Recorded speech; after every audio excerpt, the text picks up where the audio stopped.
I love that you're here. And, um, our world, you may have noticed, I will assert that our world is getting ever crazier. Correct me if I'm wrong, but it seems like it's getting ever crazier.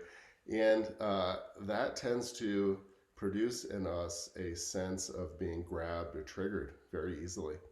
And our heads go crazy and our hearts shut down and we get disconnected from our bodies and we're in moods of resentment or resignation or frustration or all kinds of things. And kirtan is like magic. It's like shaking the etch a sketch. It's like it just gets us into this place where we drop out of our alert problem solving mind and we get into a different state. And I'm going to advocate that we get in a state where instead of being disconnected from our body with our heart shut down and our heads going crazy, we get grounded in our body and our hearts open and our heads become soft and receptive. And I think that we're going to need that. I think we need it now and we're going to need it more moving forward. So I love that you're all here. You're working with this practice and some folks are sharing with others. I was thinking a lot about our relationship, and I got two dimensions of it. So this first dimension is how, looking at first off, how did we even get into this practice? So I'd love if you'd share in the chat if you found out about kirtan and entered into it through one of these ways. And if not, I'm really curious. What way? So for me, I walked into a yoga class and the yoga teacher chanted. And at first I thought, this is really weird. And I had all my hang-ups with me from years as a professional saxophonist. And I kind of noticed that I felt pretty cool afterwards. And I came the next time and did it, and I sort of thought, wow, this is fun. This is like music, which I used to do, and like energy work, like I did a lot of with Qigong. So yoga teacher training, yoga class, online chanting class, Gina Salah concert, nice. Yoga teacher training, yeah. So, I mean, this is kind of how we get into this, I think. Yoga teacher training, yoga class, maybe we hear the music on a CD or streaming, and we're like, wow, what is this? What is it doing to me, right? I don't know if y'all felt like had that question, but like, wow, I feel great. What's going on here? You know? Okay, so then we could have found our way in, like Elizabeth, went to a Gina Salah concert, attending a live kirtan event or workshop. That's yet another way in. And also, I call it the DIY way in, the do-it-yourself way in. Get a harmonium and chant at home.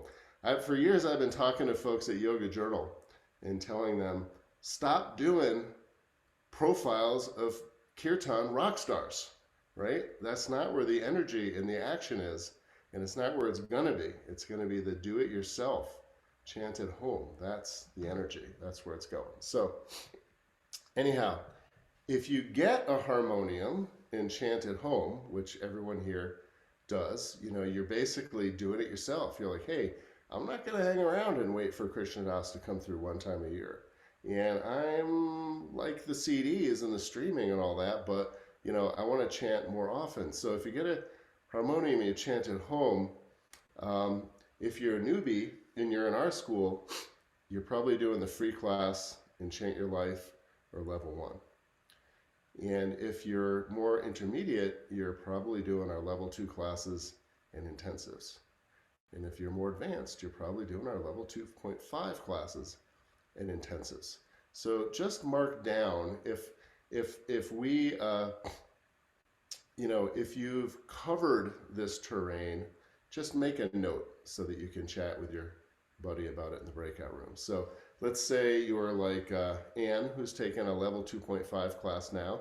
Well, you took some level 2 classes and you took level 1 and whatever. So this is kind of the territory for chanting at home. And lots of folks chant at home, and that's like super useful, as we were talking about.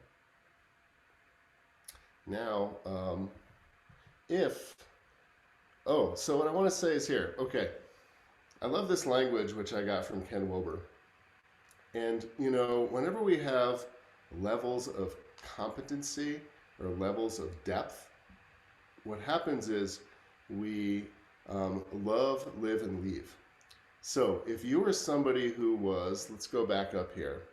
Um, you're someone who's like, oh, I love this kirtan music, and you're listening to it, and then you go to a kirtan concert. That could be a level of depth, right? And you're like, wow, that was amazing.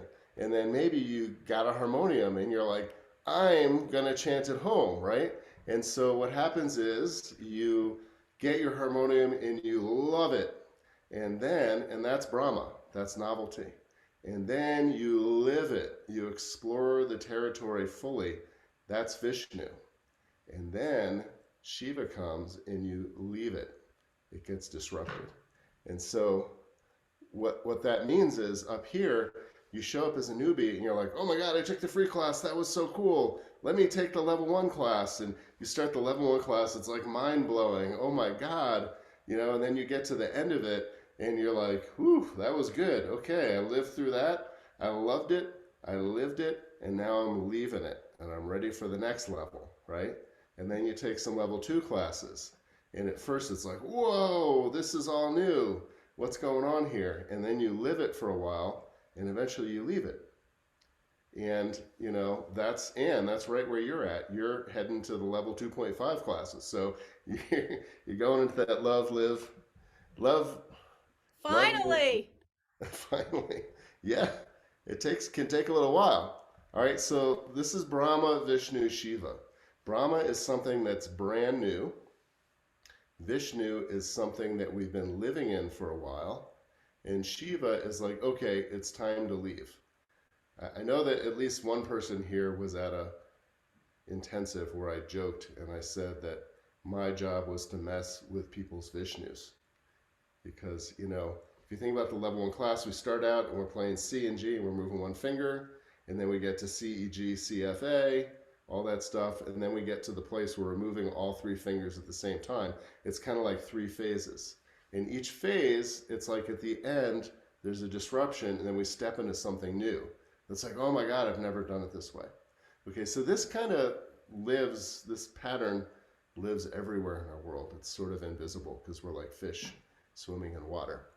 So if you chant at home and you decide, like some people on this call have, that you want to share with other people, you might do that online or in person. You might do it at a yoga class, in a retreat, or in your broader community. This is obviously harder to do now in the era of COVID, which hopefully is soon coming to a close or becoming manageable to the point where we can chant with people in person. But that kind of chanting at home, you love that and you live that, and if you leave it, you might graduate to sharing with others, right? Now, some people, so okay, again, take notes if this is you, if you've done this. Some folks actually get so deep into the sharing with others that they decide they want to lead a band. And you could lead a band in your local community. You could do that regionally. You could tour around. You could do that nationally. You could do that internationally. I had a gal who came to me a couple years ago, and she wanted coaching on going international. And so, okay, great, we did that. That was pretty cool. And this picture here is from a Kirtan event, a festival that I was at called Festival of Colors in Utah. And that's a big Hare Krishna temple in the back. And the picture's taken from on stage. And it's the celebration of Holi. So they throw this colored paint up in the air and it gets all over everyone. Pretty fun, Indian holiday. Pretty chaotic event. So you could even lead a band, and then and all kinds of stuff could happen. Right now we have two students who are making kirtan recordings, kirtan albums, and that just opens you up even deeper. So my point here is, like, you can go we find our way in, and then you can go deeper and deeper and deeper and deeper, and you love it and live it and leave it and head to the next level of depth. So one way of looking at kirtan in your relationship to it is where are you? And there, it's not a problem if you're in a particular place. Wherever you are is great, and that may be where you stay, and where you work, and where you live for who knows, a week, a month, a year, 10 years.